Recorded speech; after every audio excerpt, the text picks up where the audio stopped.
in our eyes will just either slightly different from what they are. We talk, we see things are not normal.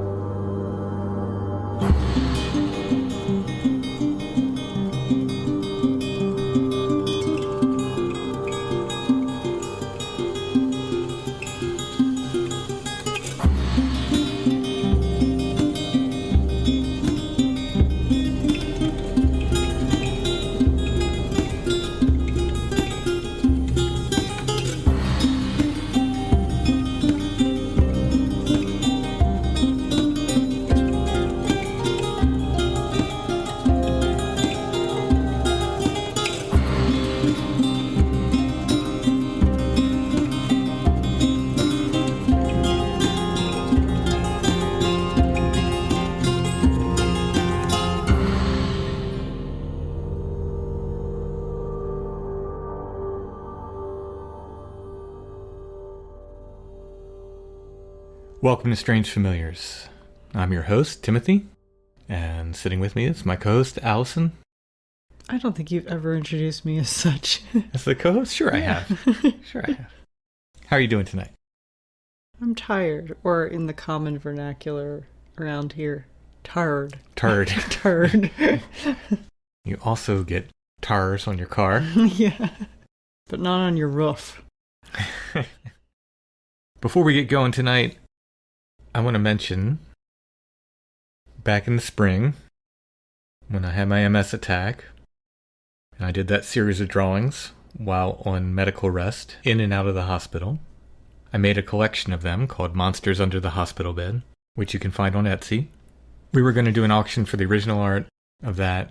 I could not figure out how to do a live auction. I mean, I kind of did, but I don't have the time to figure out how to now do live streaming on top of a podcast, on top of writing books, etc., etc. I was really hoping someone would figure it out for me and just be like, Tim, I'll do this for you. All you have to do is show up. In any case. Even better, you don't even have to show up. That would be a real friend.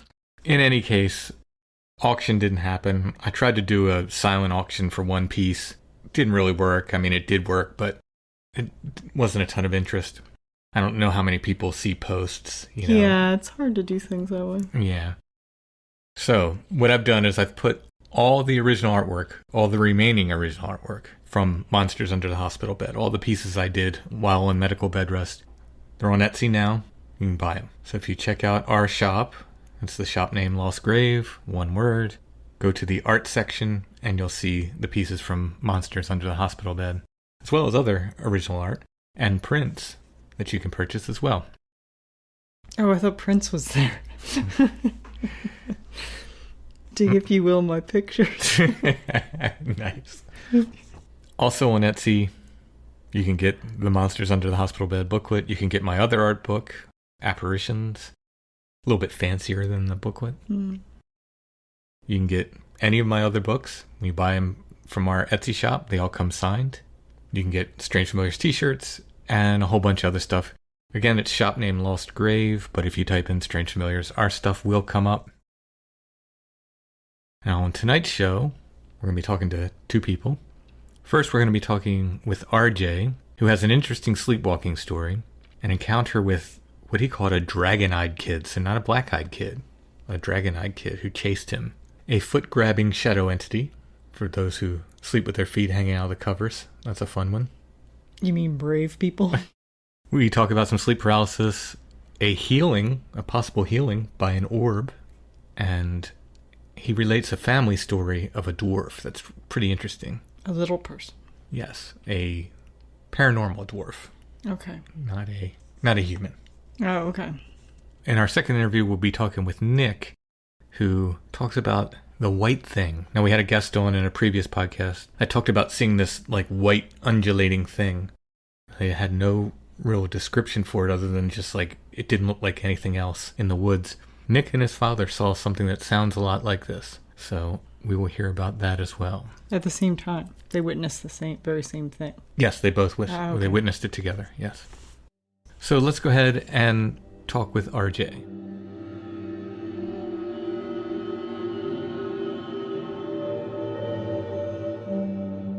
Okay, tonight we're talking with RJ, who's got some stories to share with us tonight, including some stories of his own, and possibly some stories from his family.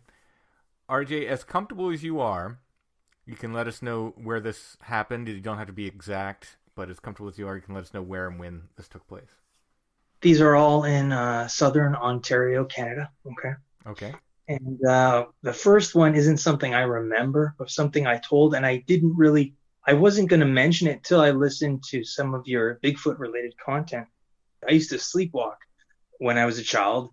And the thing that was interesting about it was my parents told me what I did when I was sleepwalking was I was picking berries. Ooh. And then I remember you mentioned that, people, they're picking berries and then they have like a Bigfoot encounter. And so that's what my mom always told me. She goes, you said you were picking strawberries, and we put you back in your bed, Wow. No, that is a very interesting detail. Right? Yeah. Yeah. So, I mean, that was something my grandparents did. And I went with them to pick strawberries, not in the wild or anything. We go to like a farm, but it might have been something I remembered from or saw with them. I was 4 years old or less when that happened. Right.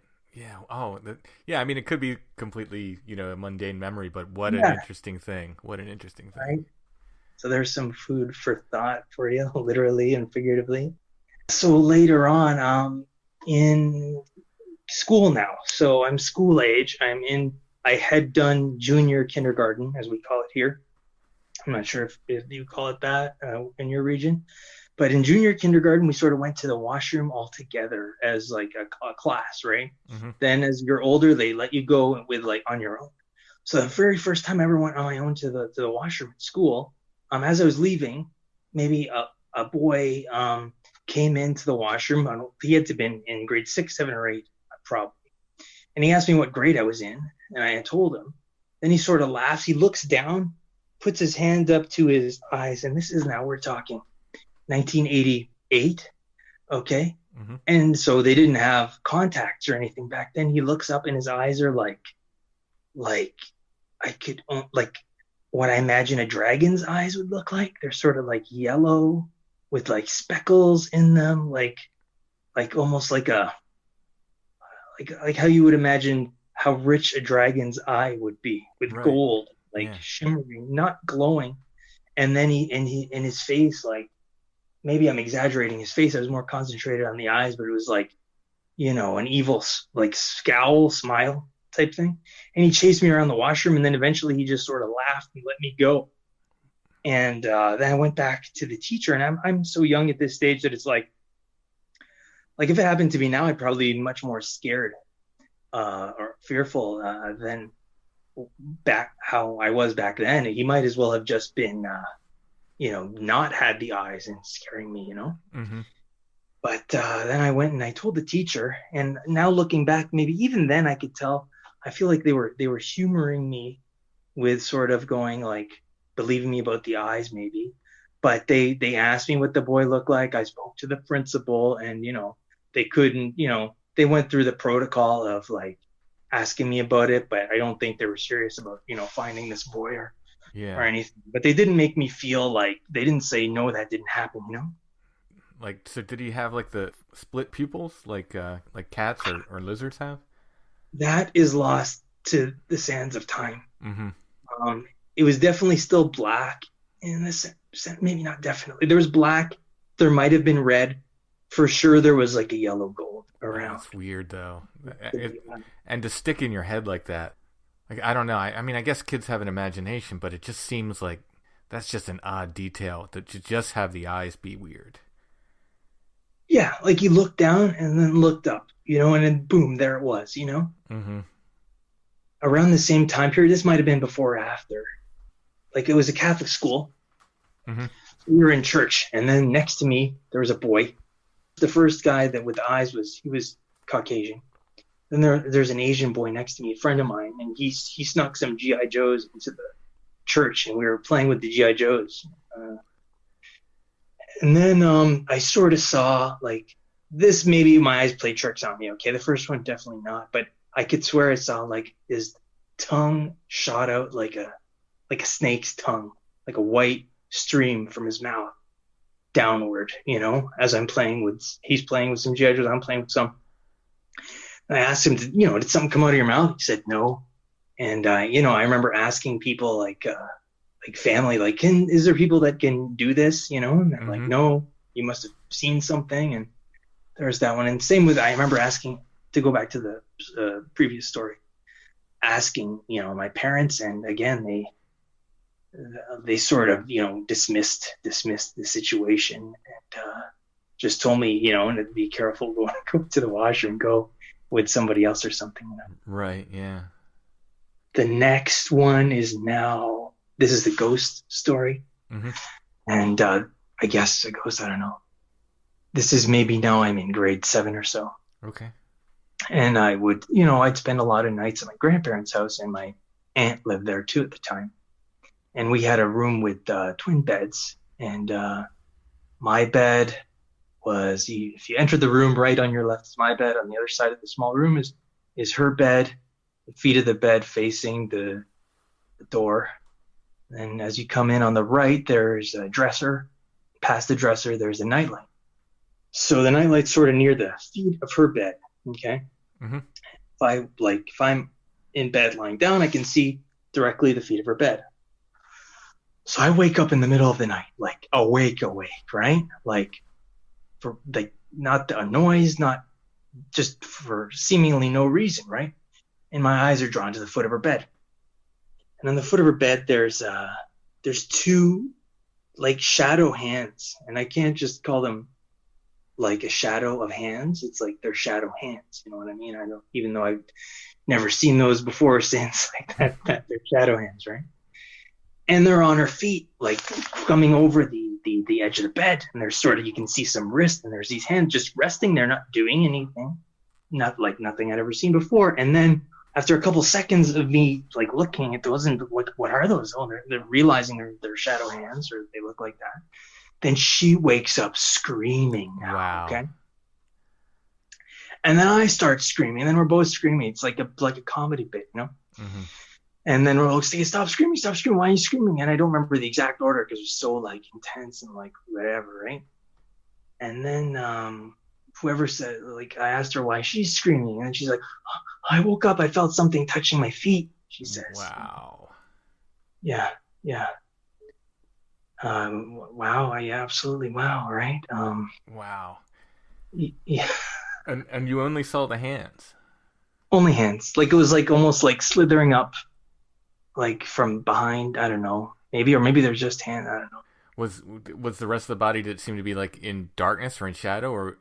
It was pretty well illuminated. It was just like on whatever, like just wrists and hands. Like I can't really remember much more than that. It seemed like they were like almost shadows, like flowing onto like as a shadow might just touch whatever part of the sheet or the cover or whatever, the comforter. But it seemed more dimensional than a shadow, you know? Right. Yeah. Somehow.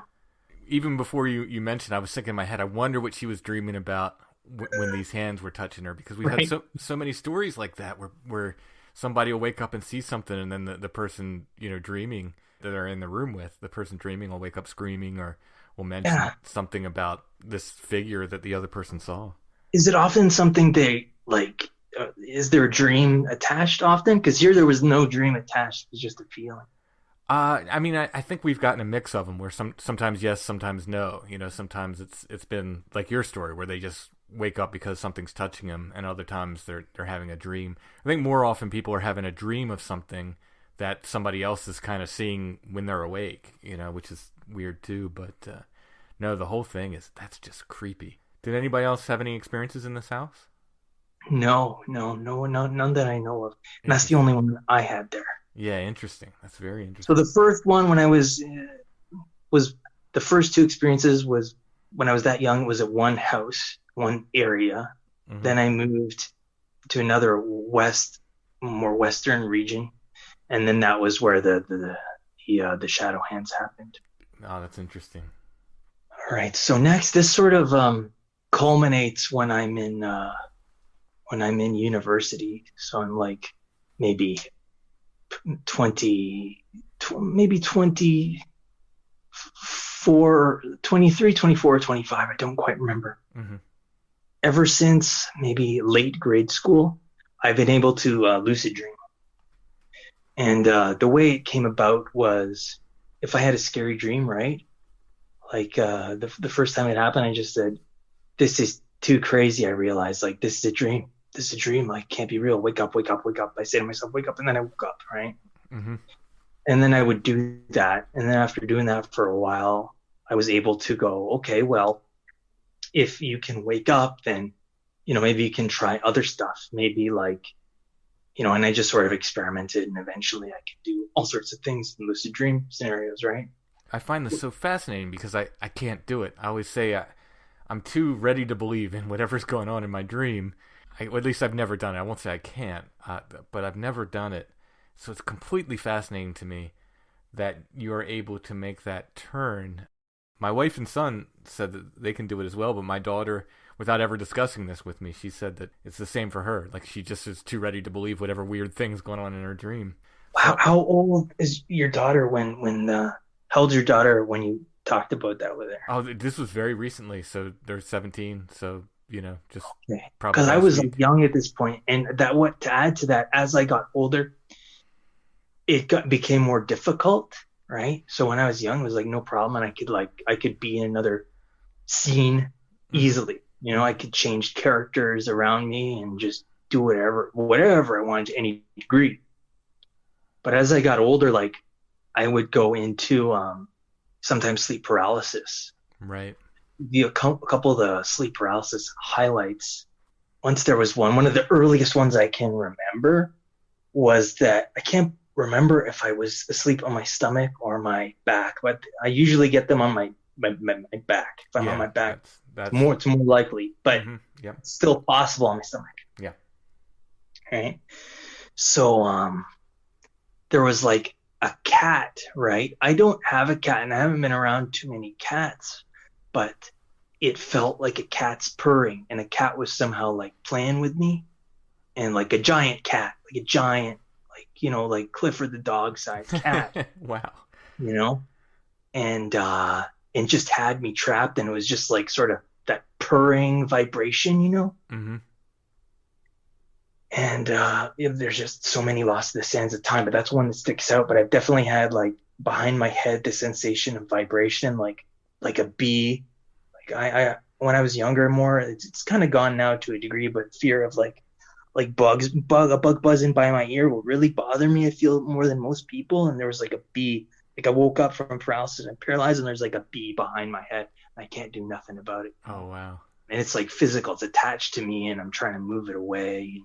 And then seeing things, sort of shadow things. I've never seen anything in too much detail, like a detailed face. I've seen figures, but usually when there's a figure, like 99% of the time, I can go, oh, look, that was a coat that was right there and matches up to what I saw, So it hasn't been something where it's like an entity and I can say, oh, it was definitively an entity that moved and he walked over here and he did this. No, that didn't happen to me, right? Right. But then the really interesting one is that once I had just started doing my serious like martial arts training, more so the technique at this time when I'm in university, my early 20s. And I wasn't focusing so much on the like getting myself in shape and just the technique, and that was wrong of me. And now like I put more focus on both things, but it was a start, right? So I hurt myself. I hurt my back. And I've had some back issues doing martial arts, but I've been able to overcome them, and it's 100% now. But I didn't injure it. I hurt my back. I had bad sleeping habits during university, which I think contributed to my sleep paralysis, because I've noticed when I've been healthier and in better physical condition and have better sleep habits, that I don't have as much sleep paralysis. And so I'm asleep on my stomach in the daytime. I had a like afternoon class or something. It was maybe afternoon or late morning, and I'm asleep there and I hurt myself in the training. And so now I wake up for whatever reason, whether I woke myself up for a scary dream or whatever, or just go into paralysis sometimes for no reason at all. Or on the edge of sleep. Sometimes I go into paralysis. when I'm trying to fall asleep, I guess. But anyhow, so I wake up and I'm paralyzed. And now there's a window with Venetian blinds in the room. It's to my side. And through the window, there's an orb comes in. And I would say it's somewhere between the size of a basketball and like a yoga ball. And it has a glow to it. And it's almost like, I would imagine something like it didn't illuminate the room at all. Mm-hmm. And it seemed somewhere not quite 2D, not quite 3D. It wasn't like a light, like a star you see in the sky, Mm-hmm. or it wasn't quite like something like, as a comic book fan, like Magneto, the character, he has like a shield around him. It wasn't quite that like stylized. Somewhere like between those things. Didn't seem 3D or 2D, and it came in. And then it went to my back. I knew, like, at that stage of my back, I probably would have missed class for the next couple of nights, and it went to my back. I don't quite remember the sensation. I was scared. And looking back, I mean, I wasn't scared. I feel like I should have been scared, right? Yeah. Like, but I wasn't scared. And I'm just like, okay, look, this thing's coming in. I know what's it doing. Oh, here it goes to my back. I can't see it now. It's on my back.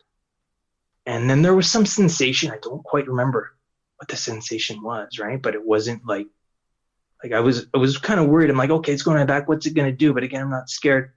And then when I woke up, my back didn't hurt no more. Huh. Right? Wow. I was able to go to, I went to class at university, and then I went to training that evening or next evening or whatever it was. Wow. Did something separate from yourself heal you, or did you in some way heal yourself, and that's the sort of symbol you gave yourself, in the paralysis? Maybe. Yeah, I don't know. And that's all of my stories. And then there's the one from my sort of, my grandmother told me this, so some of the details might be lost in the sands of time. No, but that's great. I do love getting these family stories. So yeah, absolutely. And she seemed pretty, her tone was kind of hard to read sometimes on these stories, because it was like, thinking back, it was just pretty serious, but still like told in an entertaining way, I guess, but not quite like a joke, right? So this must have happened in, I would say, sometime between the 1930s and the late 1800s in Sicily. Okay. It's my grandmother, my nonna. It's her a cousin or an aunt. Okay, it's either one of those. And she just got married, and they were living in sort of like a glorified shed while they were building or repairing a house on the property. Okay. Mm-hmm. Mm-hmm. And while they're living there, she gets this visit from like a little like dwarf type creature, and it comes in through the room, and she can't move. She's paralyzed, and it walks around. It sort of has like a hat, like you'd imagine like a lawn gnome. Okay. Mm-hmm. And walks around to the end of her bed, near the foot of the bed. And at that stage, she can see its like face peeking over. And then the face sort of extends, like, I always imagined it like something like, again, relating to comic book character, like something like Venom or Mr. Fantastic, just stretching up like a shadow. Yeah. The face came right into her face. Now it's like the face is from the foot of her bed, boom, now it's like stretched right over her, so they're face to face. Ooh. And then this thing spits into her mouth like 5 times. Oh, okay? Weird. She later recounted to her mom this story, right? And the mom was like, oh, why didn't you take the thing's hat? If you take the thing's hat off, it will give you riches. Right? Wow. And then they correlate this to the spitting, right? The number of spitting. But she lost her first 5 children. Oh, wow. They had they were stillborn. Right. Wow. So that's sort of the bits and pieces of that thing. Oh, that's That's definitely dark twist on that. Still, thank you for sharing that, because I think we lose the idea that our grandparents experienced this stuff too. Because what we hear is, modern witnesses on podcasts and radio shows and stuff. And I think we lose this idea that, our parents and our grandparents and, maybe not all of them, but some percentage of them, experience this stuff. Probably the same percentage of people that are experiencing things today. So it's always great to hear these stories. I mean, it's not happy that she had the 5 stillborn children. I mean, that's obviously dark, but it's such a cool story. She eventually did have children, obviously. She did. Yeah, so that's good, at least. But yeah, that is a wild story. Really, really interesting. Do you know if she had a name for the creature? Like, did they know, did they call it a dwarf or did they call it something else? They had a name. I can follow up with you on that, but I don't remember. But it's another one of those things where it's like I didn't commit it to memory. They're like, oh, well, you're not supposed to say the name, right? When either my mom or my grandmother told me, they're like, well, it's called, you're not supposed to say the name, but it's, Yeah. Oh, no, that's a really, really cool story. Well, thank you for sharing your stories, RJ. Thank you very much for having me. Glad I could contribute. I've spent a lot of time listening to the podcast and glad to be able to give back in some way. Thank you so much.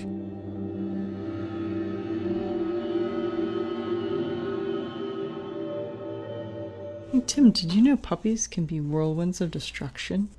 No, they're only cute. Puppies are never naughty. Yeah, that's true. They never need help with potty training, fear and nervousness, barking, chewing on furniture, shoes, or other things they shouldn't be chewing on, crate training, hyperactivity issues, or leash training. But if they did... Hypothetically, if they did... And oh my gosh, I think every puppy needs help with all this stuff, really. Every person needs help with all this. If you have a puppy and you need help with any of these issues and more, 90 Days to the Perfect Puppy can help you. They can teach you what to do and also what not to do. You can find them at sithappens.us. Look for the 90 Days to the Perfect Puppy link at the top of the page. With their relationship-based approach to training, 90 Days to the Perfect Puppy can help you and your puppy become perfect for each other. They have online sources like video lessons, a secret Facebook group, and of course, one-on-one options are available as well. Again, you can find them at sithappens.us. Look for the 90 Days to the Perfect Puppy link at the top of the page.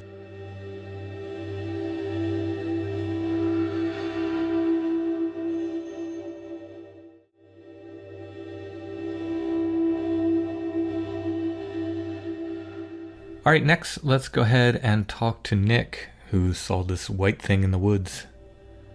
Whatever it is.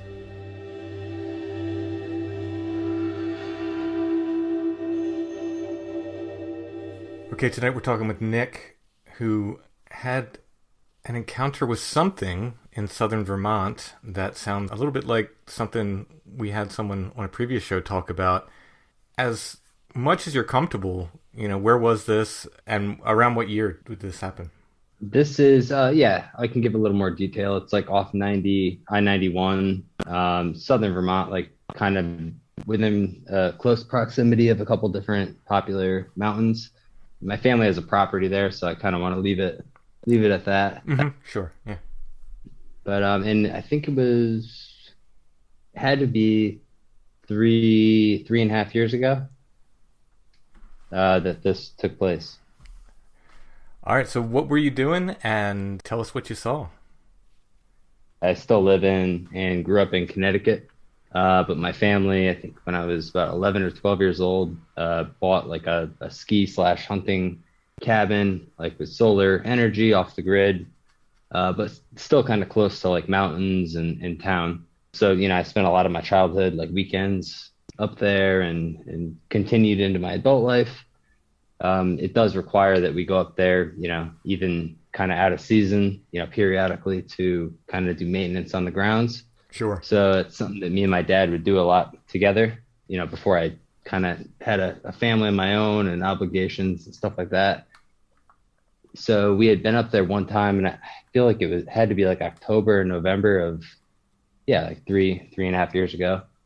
And we just went out for pizza, maybe had, a couple beers. We're driving back up. Now, when you come back to our property, we're the first house off the grid. So that means we have to go by, of course, the last house, like on the power grid. And that's right up a very small, like dirt road that kind of peters out into our house. So we were just driving, probably was 8:30 to 9 o'clock at night. And there's like almost like a right angle bend that banks to the left as you go up the incline dirt road up to our house. You pass like the last house, like I said, that's still on the power lines. Mm-hmm. So before that, there's an awful lot of rock walls. I'm sure it's the same in Pennsylvania for you. Yeah. A lot of rock walls like everywhere. Yeah. That's no different than up there. So kind of beyond the little ditches that they have dug out on the side of the road, it still is like a state road, but it's dirt. So, it kind of still has some state maintenance to it. They have like the ditches because of the quantity of snow that they get up there. It makes it easier, I think, to take care of that. But whatever, we were just driving, coming back home, getting ready for an early morning of chores and stuff.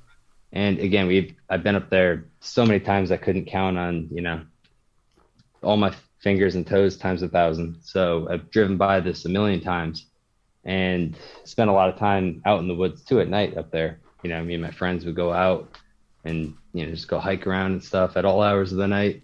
Never saw anything quite like this. But anyways, we were coming around that bend. My dad was driving really slow and his headlights kind of went like over a little like rock wall sort of thing, like into the woods. And there were some down trees and stuff in that direction as well. This is before that house, but quite a bit of ways in the woods from it. And it sounds ridiculous to me and to my dad whenever we talk about it to even kind of put it into words. But it was like a flat like we call it towel-y. Like it looked like a flat towel, but it was like glowing a little bit on its own. And when the headlights went over it, it really popped. And in one of your episodes that I had listened to that really kind of brought this right back for me, you titled it The White Thing. And there was a lady that had seen something that she described as moving like with intelligence, but not moving the way that any animal would. And I think she said that like that last part, like that no animal would move like that. And it was just so non-threatening, but so shocking that like my dad like kind of didn't slam on the brakes. He was going really slow, but he just looked at me and goes like, "What the F was that?" And I was leaning out the window, looking at it or trying to roll down the window to lean out and look. But the crazy thing is that it kind of went like over and under stuff. And it was like an intelligent, flat, two-dimensional thing. How big was it, in your estimation? It's really tough to say because it's kind of undulating way of being, but it couldn't have been more than like maybe 5 feet long. It was like the size of a beach towel, I guess. And that's what's crazy is like it's really easy even for me now just to tell myself like, yeah, it's it's a plastic bag or whatever. But everyone's kind of seen their fair share of rubbish and stuff, no matter how far out in the woods you are. Yeah. But this absolutely, if it was a trash bag, it was an intelligent trash bag. You know what I mean? Like it was moving in a way that you don't move unless you got a brain. Yeah. Yeah. And I believe she described the movement of what she saw was kind of undulating as well. Is that? Yeah. Yeah. Yeah. That's what really struck home. I mean, again, like I said, me and my dad are, we listen to podcasts like your own that we love and plenty of others and watch, all the History Channel kind of BS shows there and whatnot. But this was kind of I feel like if I would have seen a Bigfoot, which I've never seen that, I would have been less surprised. Yeah. At least there's like a narrative for that. Right. You have a place to put that. Yeah. This is just was like, what in the world? Like, what the hell is that? Were there any features like eyes, legs, anything like that? No. That was so simple, and that's what made it so weird. That it was moving. Like I watched it go like over like ferns or something. I can't remember exactly. It happened like obviously very quickly. It was all said and done in like less than 5 seconds. But Sure. I got it from two different angles. Like he was driving right at it, and that's when he saw it. And, his headlights were on it, but just doing his normal driving thing. Kind of had started turning, so he didn't take his eyes off the road, but he did stop immediately. So I was able to see it out the passenger window. We were turning to the left, but he definitely saw it full on right away. But the craziest part is like right as like it kind of disappeared, because it had almost like its own like subtle light to it beyond the headlights, which was even weirder. But I'm trying to like pinpoint I'm no good with like interior decorating and stuff. So I was talking to my fiance about it earlier, like what the color is of it. When the lights were on it, it almost like glowed like a glow toy you have like for like a dog or whatever. Yeah. I have like a ball for my dog that, you put the flashlight on it and play at night. It was almost kind of like that weird glow, but then when the headlights were off of it, it almost didn't go away, but it was not as pronounced. It was almost like reflective, but also self-illuminating in a subtle way. Yeah, yeah. And that was weird. I mean, that's, I guess, the best I can really describe it. Yeah. But the weirdest part is the last thing is it went under like not a big tree, but like maybe like an 8-inch birch tree that was down. And it like it had already been like looking intelligent the way it was moving, but it like went like almost like it was diving, underneath it, and then kind of kept scooting along. And it was heading away from us. So did it just kind of go off into the woods and eventually you lost sight of it, or? Yeah, no different than if it was a deer or a person or anything. Like it was going away from us. And, again, my dad had been turning, so the headlights were not, helping, and it didn't really give off that much light on its own. It almost maybe it looked like its color was making it pop out. Maybe it wasn't like putting off its own light, but it was like almost like a tan beige color, sort of. I don't know. It was just really odd, and it totally stuck out from everything else, like right away, and especially the way that it reflected the light. So how close to your cabin was this? All right, so the road that we live on is like right off of I guess you can call it a paved road, but it's not very well paved. And then that road is dirt, and it's like 0.9 miles all the way from like up that road to our house, and this is maybe 100 yards into that road. Okay. So, and then like I said, the only other house on that road is maybe 100 yards beyond that. So he's like 0.8 miles away from us or whatever, and that's where like the power lines end.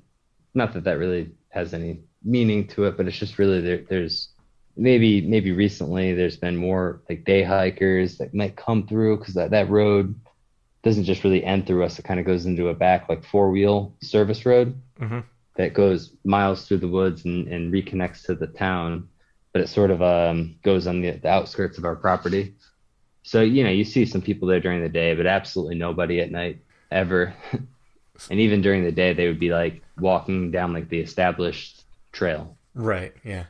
So you see this weird thing, and it's, relatively close to your house. And really close to the car or the truck as well. I mean, it couldn't have been more than like 12 feet away when we first saw it. Do you have worries then? I mean, you said you felt pretty non-threatening, but did you have worries like, okay, this thing's in the woods, what's going on here? No, not at all. It was just like seeing like a cool kind of animal or something, but with like the kind of bewilderment that comes with not being able to identify it. Obviously, seeing everything up there. We have like bears that we have like claw marks in a couple of our screens where they try and get in, and it is what it is. I kind of even think I saw a mountain lion up there, which they're not supposed to be up there. They're not supposed to be in Pennsylvania either, but they are. Yeah, yeah, just like the ones that were hit here in Connecticut, on the Merritt Parkway. They're not supposed to be here, but somebody hit them with their car, But yeah, I'm actually like not even in between where that happened and the dead end where our house is. I'm 99.99% sure that it was a mountain lion. Run into any moose? Yeah, but not for a while though. But when we first got it, it was pretty cool. We had like the jumbo deer poop that you'd find, and I was like, oh, what the hell is this? And my dad's, yeah, it's a moose, bud. And we have like a couple marshlands back there, and yeah, but I haven't really seen them a lot. It was every single time we go up there, every weekend there'd be prints and droppings all over. I saw one at night, but kind of just, from far away. Now we haven't really seen them recently. So you have this, this weird experience, and like I said, you kind of follow it away with the like, I don't know what that is kind of thing. I think in your email you said you heard about it on Strange Familiars. Did you say there was something on Mysterious Universe as well that kind of sounded like that? Yeah, and that's one of those things that, I kick myself for not like remembering, because that was like really, not like really soon after, but probably maybe like a couple months after that happened. So I was listening, and I listened to podcasts like all day long. Like I work a manufacturing job, second shift, so I'm always just consuming podcasts. But that includes when I'm going to sleep at night. So it had to be like, one of those kind of insomniac nights at like 2:30 or so in the morning, and I was listening to a random episode of Mysterious Universe. And you can't go back in their back catalog either without like a paywall. Right. Yeah. So, I have no idea even when. I just remember being like so close to sleep, and they were kind of wrapping up their episode. They're like, oh, stay tuned for our Plus extension. And they briefly said that like some people somewhere, and again, it's like almost hard to even just bring up because I don't remember much of it. I was like so close to falling asleep, but they said that there was like sentient bags. Like someone would see a bag on like a rocky, hill or something like that, like some sort of a trail, and it would be moving like with a purpose. And they had a good laugh at it, which I love those guys, and they should have a good laugh at it. It sounds ridiculous. I'm not like embarrassed to tell this at all, but it's just like, what do you even say about it? Oh, I saw a magic carpet. Or, like, oh, the little ghost dog from Nightmare Before Christmas or whatever. It's just really weird. And when I listen to as many podcasts and stuff as I do, and I don't really, I hear a whole bunch of stuff and I never really hear anything like that.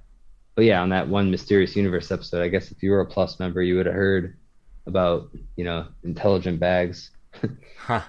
So when you hear that, and when you hear, the story on Strange Familiars that we mentioned, is that in any way like a comfort? Like, okay, somebody else has seen at least something like this, or is it just like make it even weirder? Like, more people have seen something like this, It's neither really, because it doesn't bother me at all. Again, like I said, like there was no threat, like perception or anything. Like, but if we see a bear up there, we're not really threatened. Right.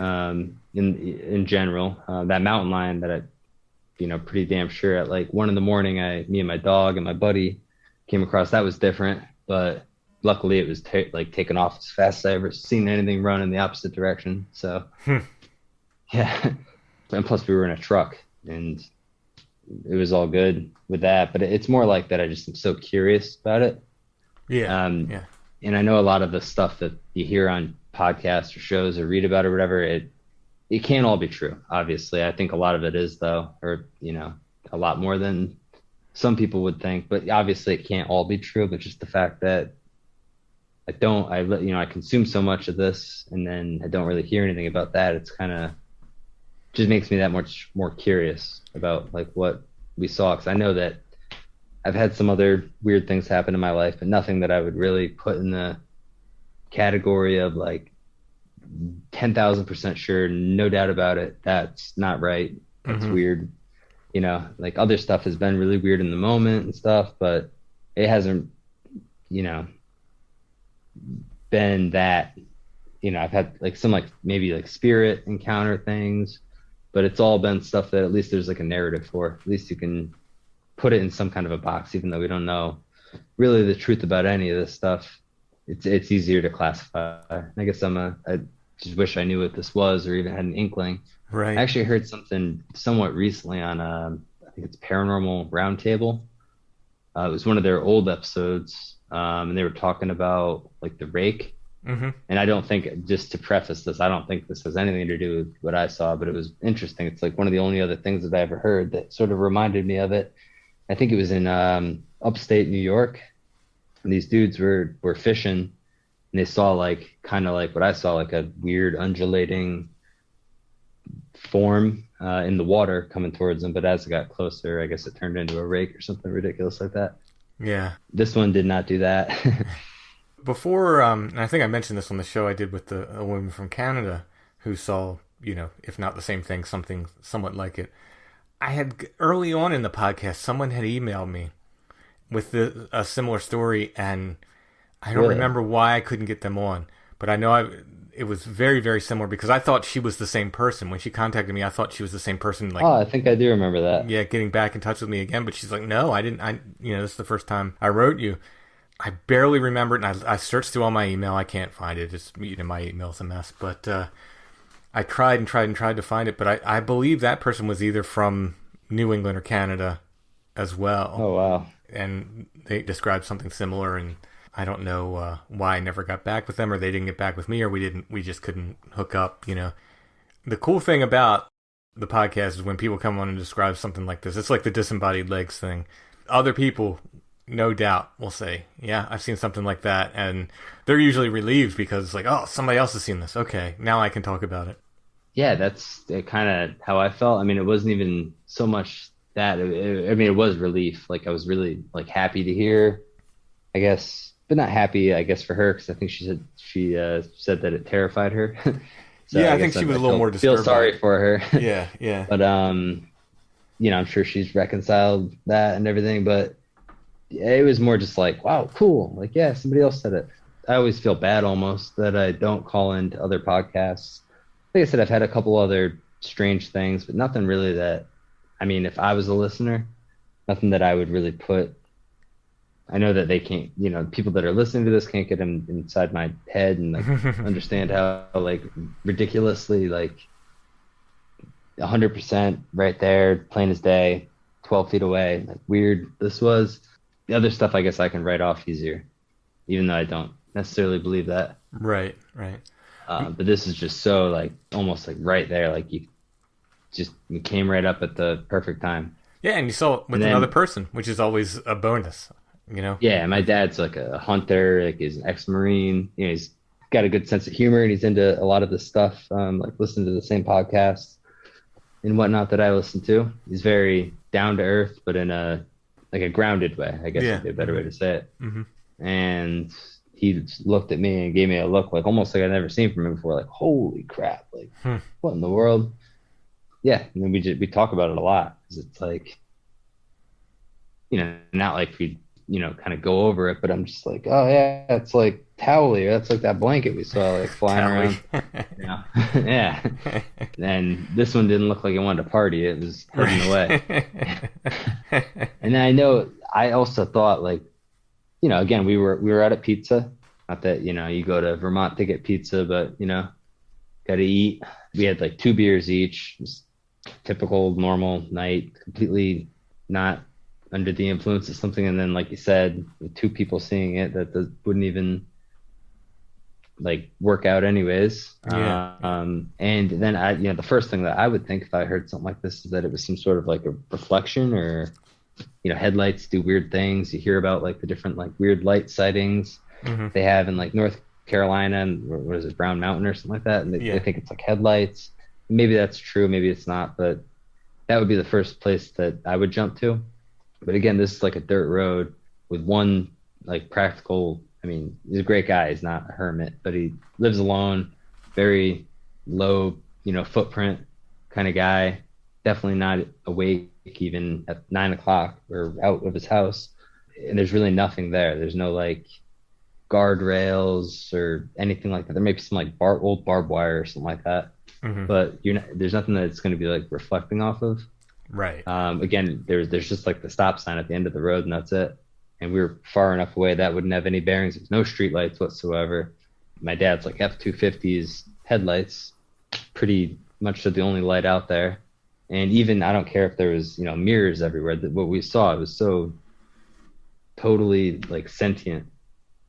Like the same way if it was like I said, it could have been a deer, or it could have been anything else, and it would have kind of went the same way that this thing did, just natural but super unnatural at the same time. Really weird. Really, really weird. Nick, thank you so much for sharing your story. For listeners don't get to see much behind the scene, we've been trying to schedule this interview for a long time, and we finally made it happen. Yeah. So thanks so much for coming on. I did have one other thing real quick to tell you that actually just happened sure. today. Yeah. And this, I mean, I could be misremembering, but like I said, I've listened to your show for a really long time. And obviously, I don't know if I ever finished that Hellier show, but I think they had something going on with like balloons. Oh, yes. Didn't you come across like balloons or something? Yeah, we started coming across them separate from Hellier. Yeah. All right, so this might blow your mind a little bit because I was like, again, I'm not someone who I don't really have like weird things happen to me often. That's why this one weird thing that I just told you about was kind of impactful. And again, this could all just be like I don't know, the balloon version of pareidolia or whatever. Right. But I work at a manufacturing facility. There's like 5 different like subgroups, like along like a half-mile long road. And I'm all the way down at the end of it. We're the only building out of all of them that rolls three shifts. Mm-hmm.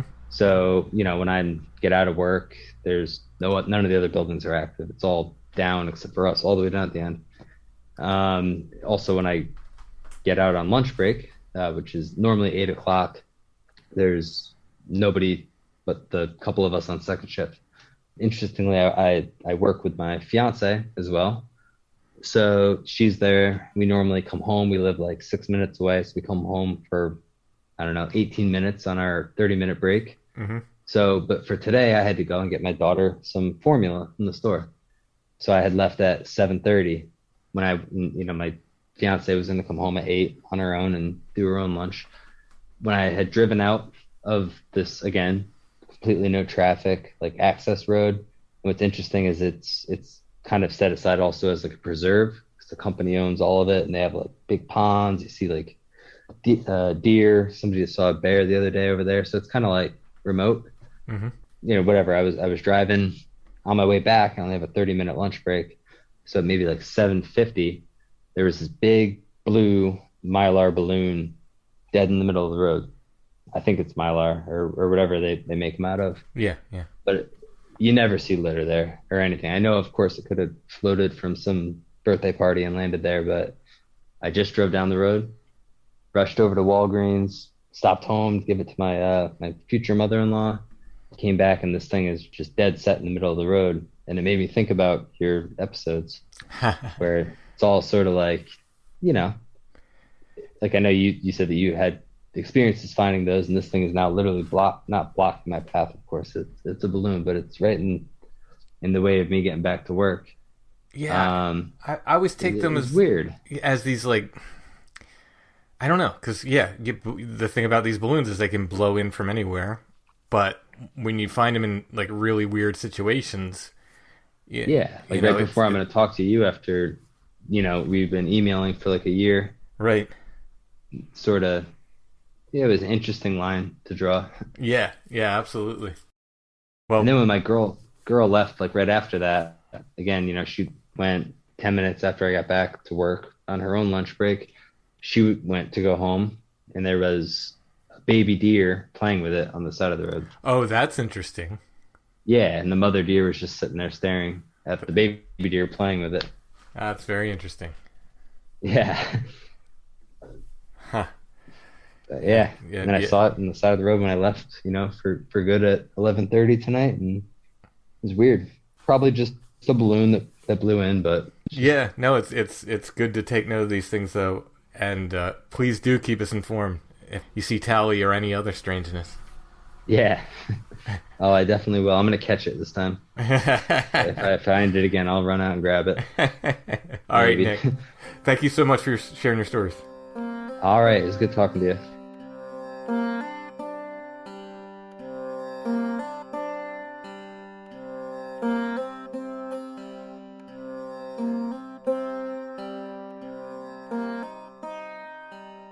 Patrons got 2 new shows last week, 2 in a row, full episodes, exclusive to our patrons. If you like the content we make and you want to help support the show and get extra content besides, you can become a patron at Patreon. It's patreon.com/strangefamiliars.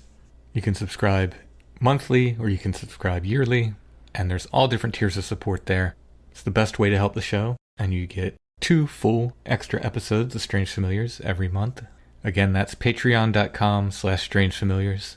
If you don't like the idea of a subscription like Patreon, you can go to the show notes under any episode, look for a paypal.me link, and make a one-time donation via PayPal. I want to thank all of our patrons. They make Strange Familiars possible. Thank you so much for all you do. I also want to thank Vanessa C. for her PayPal donation. Thank you so much, Vanessa. So we've expanded our photo of the week to now be the curiosity of the week, so we can incorporate more than just photos.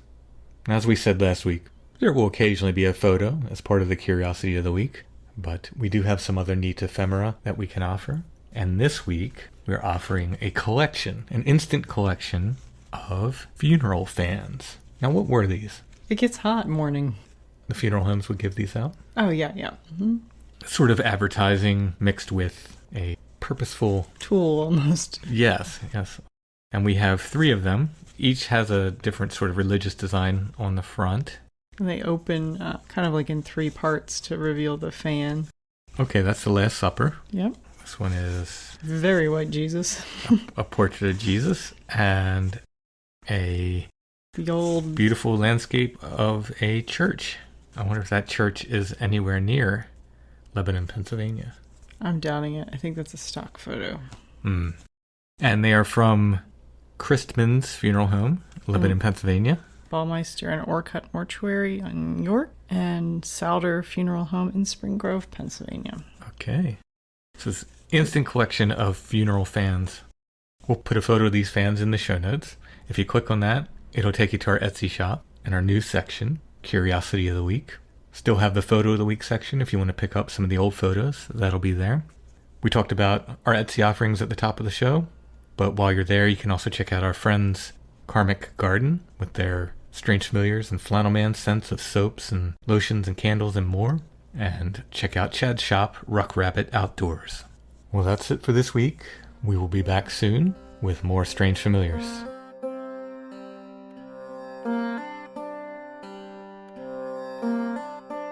Strange Familiars is a production of Dark Holler Arts, music, books, art, podcasts, and more. Intro and background music is by Stone Breath.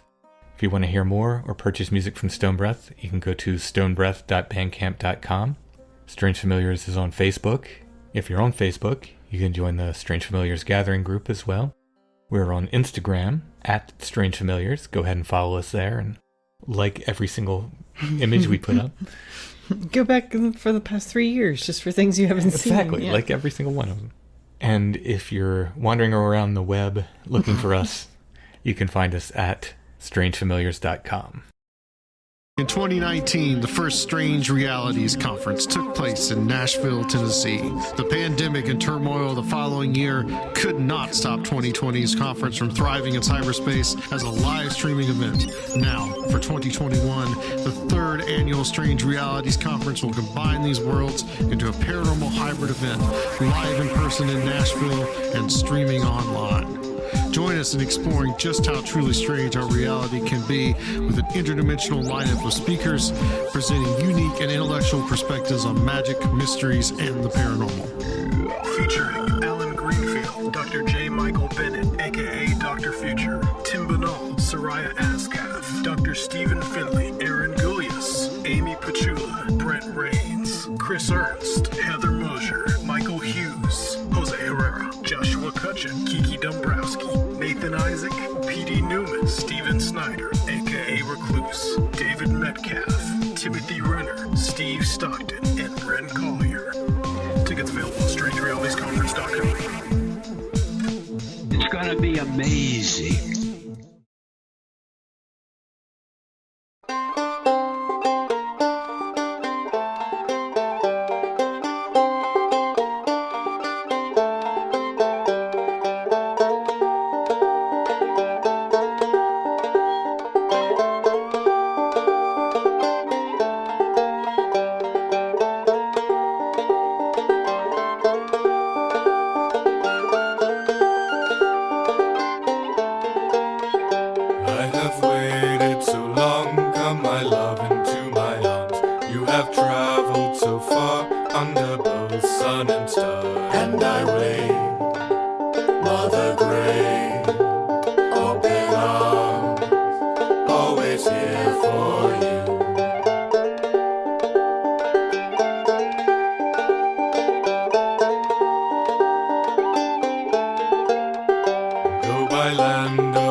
see all journeys lead to me.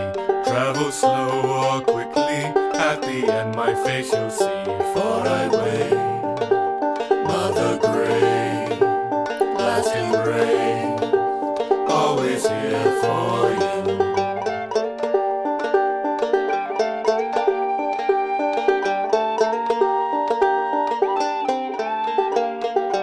Go to sleep, close your eyes, rest your head upon my lap. Swaddled in earth and clay, let this be your final nap. And I wait, Mother Grey, open arms, always here for you.